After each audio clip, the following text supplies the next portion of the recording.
Dışarıda mı geliyorsunuz? 4. sıra.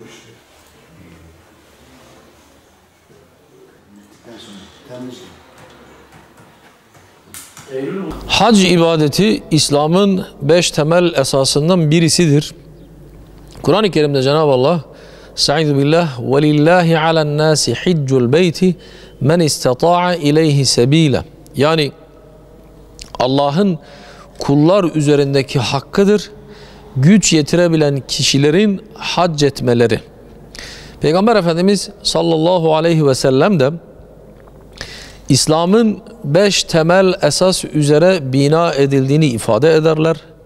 Bu 5 temel esastan birisinin de hac ibadeti olduğunu Resulullah Efendimiz sallallahu aleyhi ve sellem bizlere bildirir. Kur'an-ı Kerim'e baktığımız zaman Cenab-ı Rabbül Alemin İbrahim aleyhisselam ile İsmail aleyhisselamın Beytullah'ı inşa ettiğinden bahseder Cenab-ı Allah. İbrahim aleyhisselamın yine insanları Beytullah'a çağrısından, hacca çağrısından Cenab-ı Allah Rabbül Alemin bahseder. Peygamber Efendimiz sallallahu aleyhi ve selleme peygamberlik verilmeden önce de Beytullah tavaf edilmekteydi. Tabi İbrahim aleyhisselamdan sonra din tahrif edilmiş. Mekkeli müşrikler doğrudur Kabe'yi tavaf ediyorlardı ama onlar bu yaptıkları ibadete şirki de bulaştırmışlardı. İslam'ın son yıllarında Cenab-ı Allah hac ibadetini farz kılınca Peygamber Efendimiz sallallahu aleyhi ve sellem o sene müminleri hac emiri olan Hazreti Ebubekir'le beraber hac ibadetini ifa için gönderir. Peygamber Efendimiz sallallahu aleyhi ve sellem o sene kendisi hacca iştirak edemeyen Peygamber Efendimiz ömründe malumunuz bir defa tek hac yapmıştır. Resulullah Efendimiz sallallahu aleyhi ve sellem malum o yıllarda Peygamber Efendimiz Medine'dedir. Peygamber Efendimiz işte yaptığı hac Haccul Veda, Haccul İslam olarak ifade edilmiş. Sebep İslam alimleri diyorlar ki Peygamber Efendimiz çünkü haccın her bir şubesini biz müminlere öğretmiş. Peygamber Efendimiz hac ibadetini benden öğrenin, bana bakarak yapın buyurmuş Peygamber Efendimiz sallallahu aleyhi ve sellem.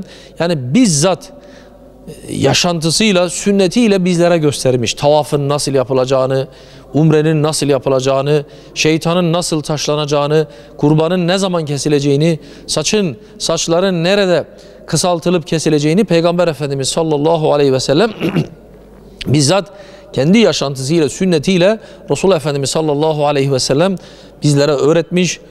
Allah razı olsun o ashabtan, sahabeden on binler onu takip etmiş, onu gözlemiş ve onlar Resulullah Efendimiz haccı nasıl yaptıysa bizlere nakletmişler. İşte biz de bugün yaptığımız hac aynen Resulullah Efendimiz sallallahu aleyhi ve sellemin yolunu takip ederekten Resulullah Efendimizin yaptığı gibi bir hac yapmaya çalışıyoruz bizler.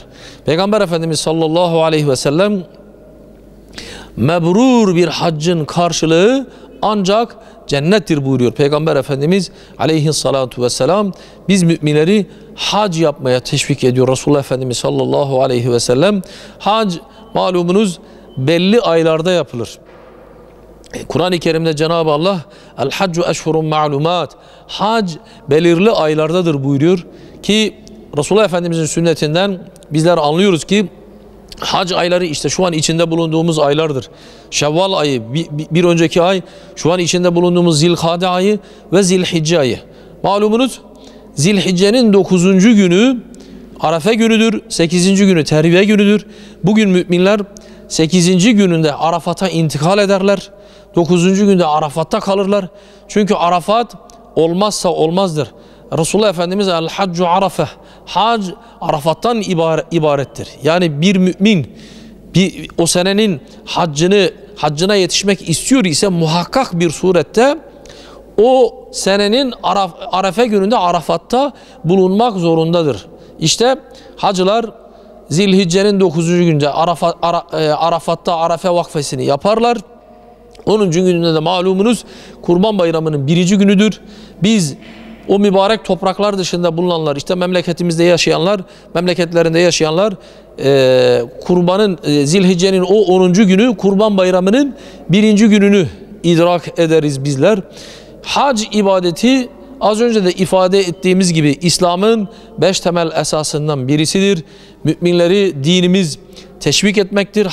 Hac ibadetini yapmaya teşvik etmektedir. Hacca gidemeyen kardeşlerimiz, tabi onlar da elbette hac için müracaatlarını yapsınlar. Malumunuz bir kotaya tabiiz biz. İşte bazen ilk senede de sıra bizlere gelebiliyor. Bazen bu yılları da alabiliyor. Bizim insanımıza tavsiyemiz, genç yaşta bir an önce hac için müracaatlarını yapmaları. Genç olarak inşallah haclarını yaptıkları zaman ibadet noktasında daha rahat edecekler. Daha ibadetlerini inşallah bu dinçlik içerisinde, daha coşku içerisinde ibadetlerini ifa edeceklerdir. Bizler buradan şu an hacda bulunan kardeşlerimizin haclarının kabul olması için Cenab-ı Rabbül Alemin'e niyazda bulunuyoruz. Hacca gidemeyen kardeşlerimize de Cenab-ı Allah inşallah hac ibadetlerini ifa etmelerini, hac ibadeti imkanı bulmalarını Cenab-ı Allah'tan niyaz ediyoruz. Şimdiden Cenab-ı Allah bütün hacılarımızın hac ibadetlerini kabul buyursun.